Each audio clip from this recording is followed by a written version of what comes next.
Hey guys, this is Rock King 3 bringing another live commentary for Forza 5. Yes, it's Rock King and I am back. We're going to get back into the swing of things. We're going to play some Forza all the way up to Forza 6. And we're going to do... So, as you guys are aware, Filthy Piehole did a skin for me. You can see it right there for the Ferrari CS, Ferrari 360 CS. And it is awesome.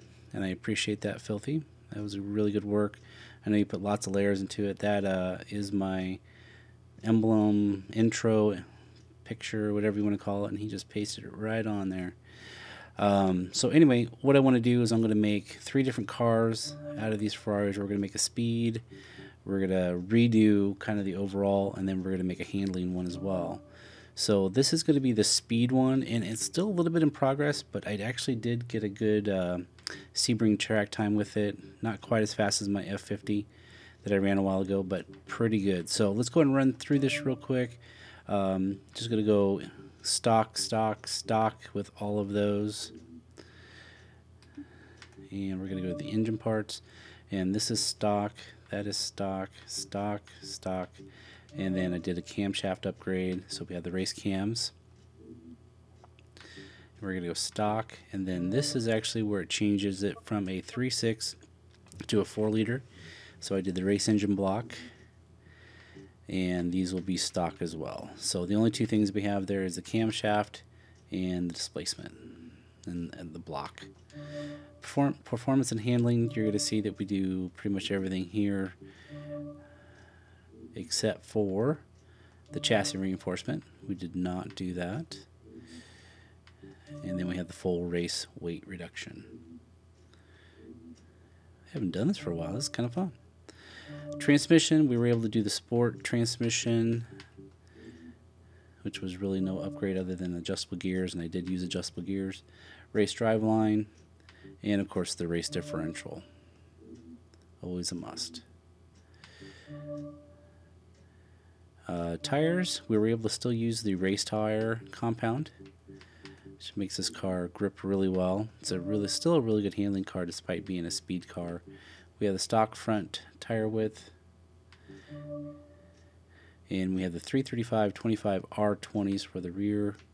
I guess it's the 335/25 you're looking for. We did go with the lightest wheel, which is going to be this 4th one right here, this RG2, Advan RG2, which beautifully got painted black. Pretty happy about that. I did increase the tire width, rim width to R20s in the front, and we have R20s in the rear. So this one's interesting. I ran this with no wings, front or rear, and then I ran it just with the rear, and then I ran it with both, and believe it or not, I had faster lap times with both. So we have the race front bumper, and we're going to have the race rear wing. So that's all the parts. Let's go and check out the tune. The tune isn't too far off what I usually do. 26.5 front and rear for the tires. 505 on the acceleration. That did pretty good on Sebring. Just be careful if you're taking on a longer track. I did limit the top speed there. You see at 177.5. Alignment -3.9, -3.2. 0 and -1 for the rear toe. That starts off at -0.2 and -0.2, and I just decreased it down to 0.1. I don't like to run it with 2 so much. Roll bars pretty normal for me. 11.31 in the front, 14.61 in the rear. Springs, I just softened them up a little bit from stock, but 372.3 in the front, 46.1 in the rear. I think there's a little bit of, you could probably soften up the rear a little bit more if you wanted to. I brought the ride height all the way down because it's a fairly tall car. Rebound stiffness 5.0 in the front, 7.0 in the rear. Bump stiffness 2.1, 2.1. That could probably be lowered a little bit if you wanted to, but it did pretty well for me.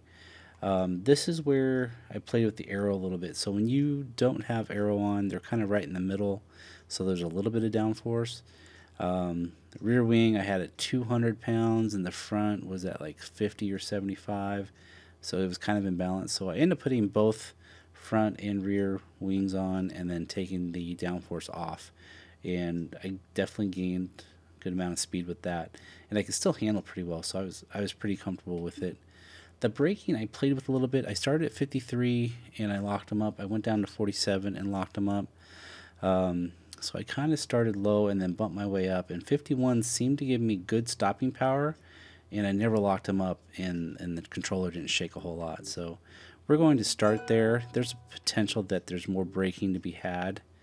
And I would say probably up this direction. Let's see, 93.6, 233, 93, 233, 93, 233. And this one actually shows better, but I have to play that a little bit more, and you guys might have your own braking preference too. Rear acceleration 32% and 43% for deceleration. Both work just fine. I will go ahead and save this right now, so if you guys don't want to do this, you can also apply and save setup. I'll make this a speed version, and thanks for watching. Catch you next race. Later.